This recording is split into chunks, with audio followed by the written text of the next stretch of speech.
Praise lord అండి అందరికీ. మరొకసారి జీసస్ ద వే మినిస్ట్రీస్ కి మీ అందరికీ ఆహ్వానము. మరి ఈరోజు మరొక వాగ్దానముతో నేను మీ ముందుకు వచ్చి ఉన్నాను. మరి ఈరోజు వాగ్దానము కీర్తనలు 46:10 దేవుడు అంటాడు, ఊరుకొనుడి, నేను యెహోవానని తెలుసుకొనుడి. Be still and know that I am God. మరి ఈ మాటని మనము చాలా సార్లు దేవుడు పలికినట్టుగా మనం చూస్తూ ఉంటాము. మరి ఎస్పెషలీ యుద్ధంలోకి మరి రాజులు వెళ్ళినప్పుడు దేవుడు బీ స్టిల్ అని చెప్తాడు. మరి యెహోషాపాతు మరి యుద్ధంకి వెళ్ళినప్పుడు దేవుడు ఇదే మాటతో పలుకుతాడనమాట. మరి నిజంగా యుద్ధం అని నేను ఎందుకు చెప్తున్నాను అంటే, ఎలాంటి కష్టము, యుద్ధము లాంటి సమస్య వచ్చినా కూడా బీ స్టిల్ అని దేవుడు మనతో మాట్లాడుతున్నాడు. బీ స్టిల్ అంటే ఏంటి? బీ స్టిల్ అంటే మరి ఊరికే ఉండడం అంటే ఏమి చేయకుండా ఉండడం కాదు, వెయిట్ చేయడం కాదు, క్విట్ చేయడం కాదు, గివ్ అప్ చేయడం కాదు, కానీ మనల్ని మనము దేవుడికి సమర్పించుకోవడం. All surrender to God, complete surrenderence. మరి అలాంటి సరెండరెన్స్ మనకి ఉండినట్లయితే దేవుడు, God will take control over that situation. ఆ ఒక పరిస్థితిని దేవుడు స్వాధీనంలోకి తీసుకుంటాడండి. మరి ఒక ఇన్సిడెంట్ లో బైబిల్లో చూసినట్లయితే, ఇజ్రాయేలు ప్రజలు ఐగుప్తులో నుంచి మోషే తీసుకొచ్చినప్పుడు మరి అక్కడ వాళ్ళు ఎర్ర సముద్రము దగ్గర ఎదుట నుంచున్నప్పుడు మరి మోషే ఈ మాటలు పలుకుతాడు, ఊరికినే ఉండి దేవుని రక్షణని మీరు ఈ రోజు చూస్తారు అని చెప్పి. మరి ఇశ్రాయేలు ప్రజలకు అర్థము కాలేదు, ఎందుకంటే ఆ సముద్రము పెద్దగా కనిపించింది, మరి అది అసాధ్యముగా కనిపించింది. ఇంకా అదే కాకుండా వెనకాల మరి శత్రువులు కనిపించారు.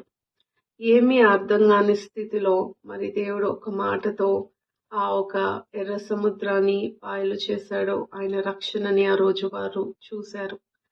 ఇది నిజము కదా, ఎంత అద్భుతమైన ఆ ఒక మరి ఆశ్చర్య కార్యము దేవుడు చేశాడు. మరి నిజంగా అది చేసిన దేవుడు ఈ రోజు నీ సమస్య ఎర్ర సముద్రం అంతా ఉండవచ్చు, నీ వెనకాల వేలాది శత్రువులు మరి నీ వెనకాల ఉండవచ్చు, కానీ దేవుడు అన్నాడు మోషేకి ఇచ్చిన జ్ఞానముతో దేవుడు అన్నాడు, కర్ర ఎత్తి నువ్వు ఆ ఒక సముద్రపు వైపు చూపినప్పుడు అది ఆరిన నేలలాగా మారిపోతుందని చెప్పి. నిజంగానే దేవుడు అలాగే చేశాడు కదా. ఈరోజు మన కర్ర ఏంటండి? మన వెపన్ ఏంటి?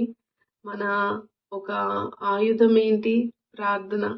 దేవుడి నామంలో ప్రార్థన చేస్తే ఎర్ర సముద్రము లాంటి ఆ సమస్యలు కూడా పాయలైపోతాయి. ఆరిన నేలలో మనం నడుస్తాము. మరి ఆ బురద కూడా వాళ్ళకి అంటలేదంట అండి, గుర్తుపెట్టుకోండి. మరి ఇశ్రాయేలు ప్రజలు చక్కగా రాత్రంతయు ఆరిన నేలలో నడుచుకుంటూ వెళ్ళారు. ఈ రోజు నీ సమస్య ఎంత పెద్దదైనప్పటికీ కూడా అది దేవుడి కంటే పెద్దది కానే కాదు. మీరు ఆయన మాటని వినాలి. ఈరోజు ఈ వాగ్దానము విన్న మీరు మిమ్మల్ని మీరు దేవునికి అప్పచెప్పుకోండి. మీ సమస్యని దేవుడికి అప్పచెప్పుకోండి. మరి మోషే ఎలాగైతే ఇశ్రాయేలు ప్రజలతో అని ఉన్నాడో, నేను కూడా ఈరోజు మీతో అదే మాట మాట్లాడుతున్నాను. ఊరికేనే ఉండి దేవుని రక్షణని చూడుడి, దేవుణ్ణి చూడుడి. తప్పక నీ జీవితంలో దేవుడు ఆ సమస్యని, ఆ గొప్ప కార్యంని చేస్తాడు, ఆ సమస్యని తీసివేస్తాడు. మరి వాగ్దానము పొందుకుంటూ మరి మీ కొరకు నేను ప్రార్థన చేయకూర్చున్నాను. ప్రార్థించుకుందాము. తండ్రి నీకు స్తోత్రములనైనా, గొప్ప దేవా, ఆశ్చర్యకరుడా, ఆశ్చర్య కార్యములు చేసే దేవా, మీకు అసాధ్యం అంటూ ఏది లేదు. ఈ రోజు మీ బిడ్డలతో తండ్రి ఊరుకునే ఉండి రేడు నా రక్షణని చూడండి, నేను యెహోవానని తెలుసుకునుడి అని మీరు చెప్పారు. ఈ రోజు వారు మిమ్మల్ని చూసే కృపని, మీ రక్షణని అనుభవించే కృపని వారికి దయచేయండి. అట్టి విశ్వాసము వారికి ఇవ్వండి. మీ మహిమ వారు చూడాలేసయ్య. ఇశ్రాయేలు ప్రజలు ఎర్ర సముద్రాన్ని పాయలు కావటం ఎలాగైతే కనులారా చూశారో, ఈ రోజు వాళ్ళ సమస్య, వాళ్ళ ఒక ఇబ్బందులు, ఇరుకులు, రోగము తండ్రి పాయలవుటకు తండ్రి అది ఒక ఆశ్చర్య కార్యము వాళ్ళు చూచుటకు తండ్రి ఆ మహిమ కార్యం అనుభవించే కృపని వారికి దయచేయండి. అట్టి విశ్వాసము ఇవ్వండి.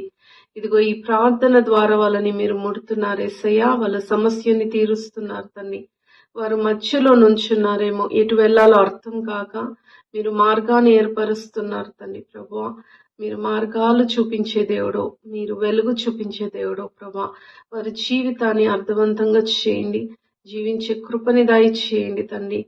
మరి విస్తారముగా ఆశీర్వదించమని మీ బిడ్డల్ని ఏది వాళ్ళ మనస్సులో అనుకుంటూ ఉన్నారో తండ్రి, వారి సమస్య ఏమైందో, వారి ఇబ్బంది ఏమైందో తండ్రి, వాళ్ళ శత్రువు ఏదైందో ఈ రోజు మీ సన్నిధిలో చెప్తూ ప్రభా వాళ్ళని మీరు లేవనెత్తమని, విస్తరింపచేయమని, ఆశీర్వదించమని, విడుదల ఇవ్వమని వారిని మీకు చెప్పుకుంటూ ఈ ప్రార్థనని విశ్వాసంతో పొందుకుంటూ యేసు నామంలో అడిగి వేడుకుంటున్నాను తండ్రి. ఆమేన్.